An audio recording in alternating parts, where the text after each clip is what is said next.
Deus já te deu tudo mesmo. A Bíblia diz em 2 Pedro que tudo que diz respeito à vida e à piedade, Deus já te deu. A Bíblia diz em Efésios que Ele já te abençoou com todas as bênçãos espirituais nas regiões celestiais. E talvez ao olhar para a sua própria vida, para o seu extrato bancário, para os resultados do seu negócio, você não se sinta tão abençoado assim. Isso porque provavelmente você se deixou levar pela teologia do Zeca Pagodinho que diz: deixa a vida me levar, vida leva eu. Nesse kickoff você vai aprender como assumir as rédeas da sua vida e conduzi-la para o lugar que Deus espera que você a conduza. Esse daqui é o Empreendendo no Reino. Pega o seu cafezinho porque você está em mais um kickoff com Dedé Mello. Toda segunda-feira um papo inspirador para você começar a sua semana da maneira certa.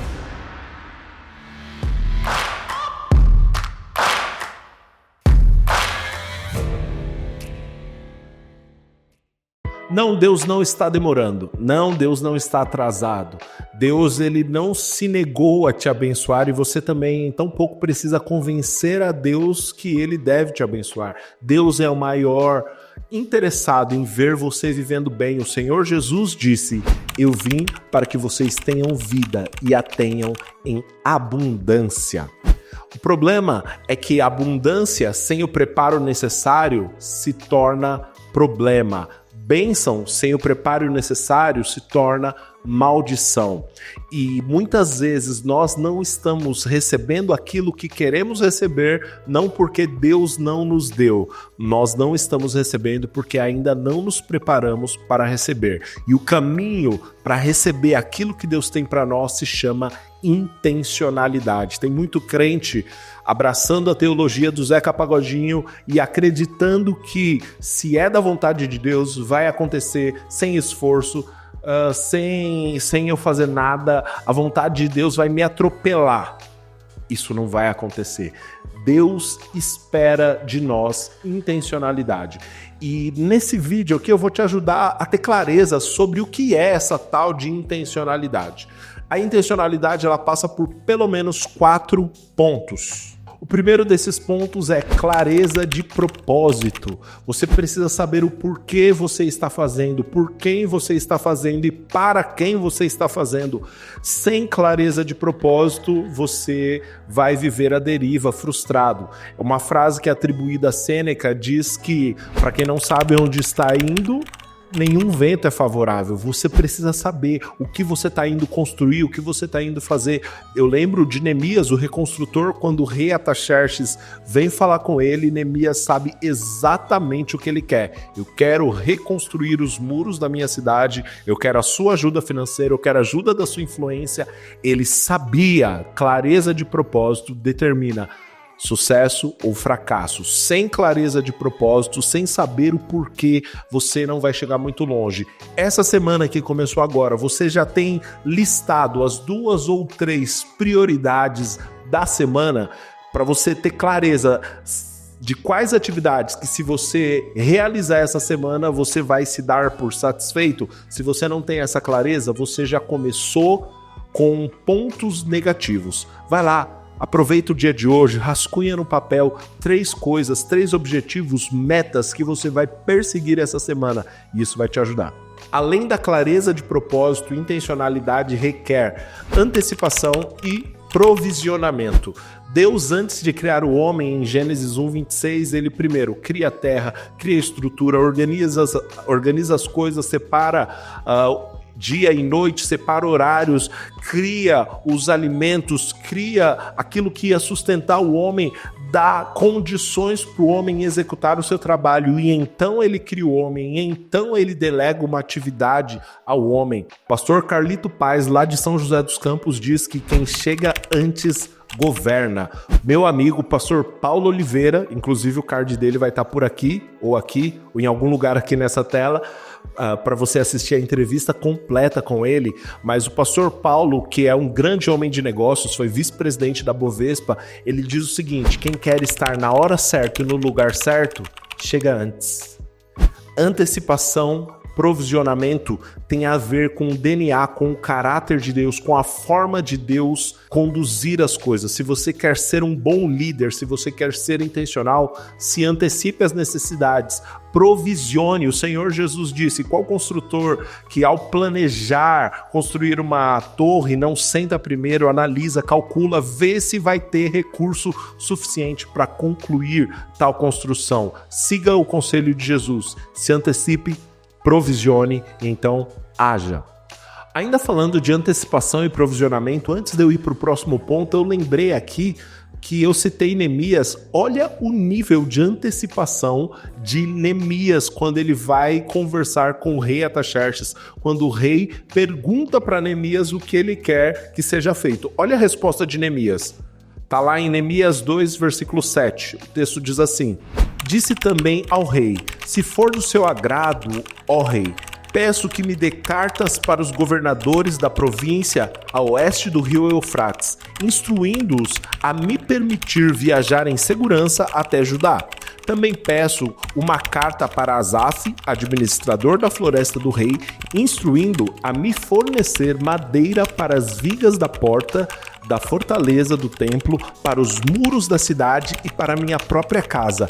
E o rei concedeu esses pedidos, pois a bondosa mão de Deus estava sobre mim.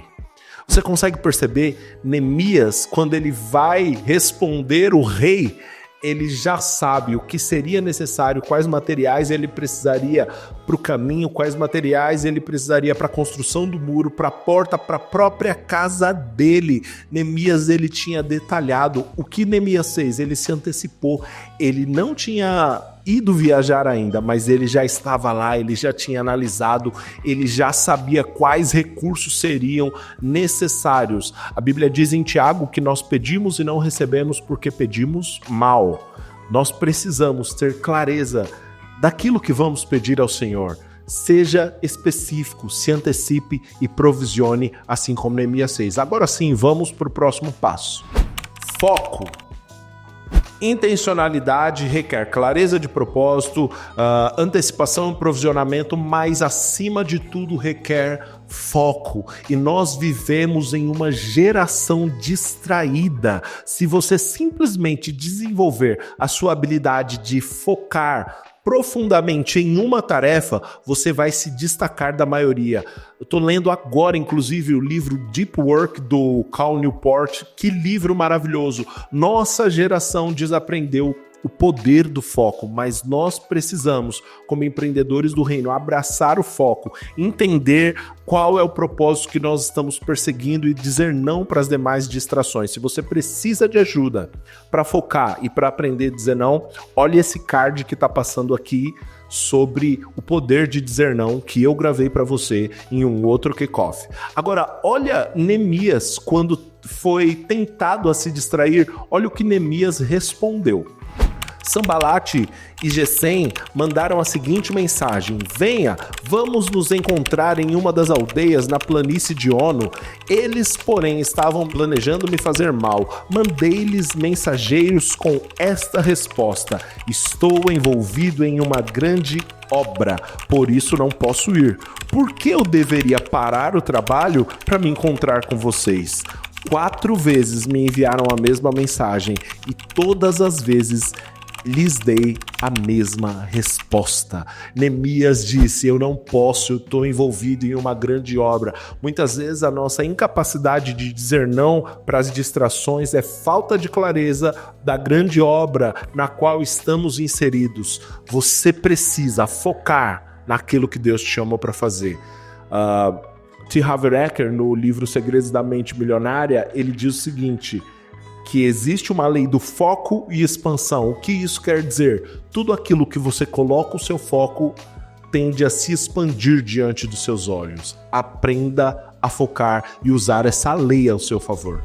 Eu sei que você consome muito conteúdo sobre empreendedorismo, sobre evangelho, sobre reino, e eu sei que às vezes não é tão simples unificar as duas coisas, mas eu tô aqui para te dizer que você pode sim ter um negócio que frutifica todos os meses, o ano todo, e sempre cresce para a glória de Deus. Nesses últimos 5 anos eu conversei com dezenas, para não dizer centenas de empreendedores com valores do reino, mentoriei dezenas de pessoas nessa direção para que elas desenvolvam competências e tenham de fato um negócio frutífero. E eu peguei todo esse conhecimento e coloquei dentro de um curso chamado Negócios Frutíferos. Você pode ter acesso a todo esse material, a diversas, dezenas de aulas e masterclasses, aulas extras, muito material para você ter um negócio que é frutífero, que cresce sempre e glorifica a Deus. Clica no link que está na descrição e confira. Por último, e não menos importante, intencionalidade requer comprometimento. Eu vejo na experiência do pastoreio e também aconselhando outros irmãos a atitude de algumas pessoas que reconhecem: Deus tem um chamado para mim, Deus tem um propósito para mim, Deus tem planos ao meu respeito e eu espero que eles caibam na minha agenda, porque sabe como tá muito corrido esses dias. Quão pequeno é isso? Comprometimento não é fazer se dá, fazer se couber na agenda, fazer se tudo estiver alinhado. Não, comprometimento é fazer dar certo independente de. Neemias assumiu o compromisso de reconstruir os muros e ele foi até o final.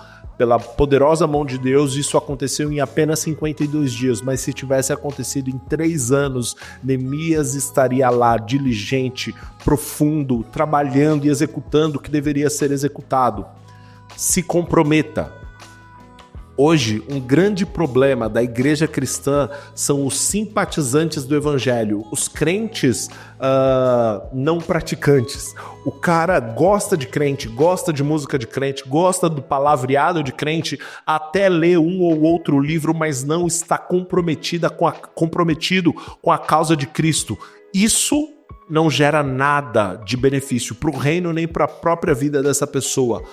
Deus espera de nós comprometimento. Para mim, o maior exemplo de comprometimento é o apóstolo Paulo, lá em Atos 20, no versículo 24, quando ele diz: em nada eu tenho a minha vida por preciosa, contanto que eu cumpra a carreira, o propósito que eu recebi do Senhor Jesus, que é dar testemunho do Evangelho da Graça. O apóstolo Paulo estava falando: eu não valorizo nenhuma outra coisa, eu me comprometi a ver a causa do evangelho avançando. O mesmo Paulo lá em Filipenses 3 diz que considera todas as coisas, títulos, status que outrora ele tinha como perda, como refúgio.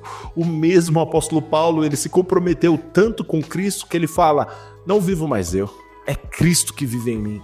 Esse é o nível de compromisso que culmina dos passos da intencionalidade. Se comprometer é tomar uma decisão radical de vai dar certo, porque eu farei dar certo pela graça e pela misericórdia de Deus. Que você não seja apenas uma pessoa que tem boas intenções para o seu negócio, que você torce, que você faz figuinhas para que seu negócio tenha sucesso, que você assuma um compromisso firme de fazer dar certo, independente das circunstâncias. Que Deus te abençoe.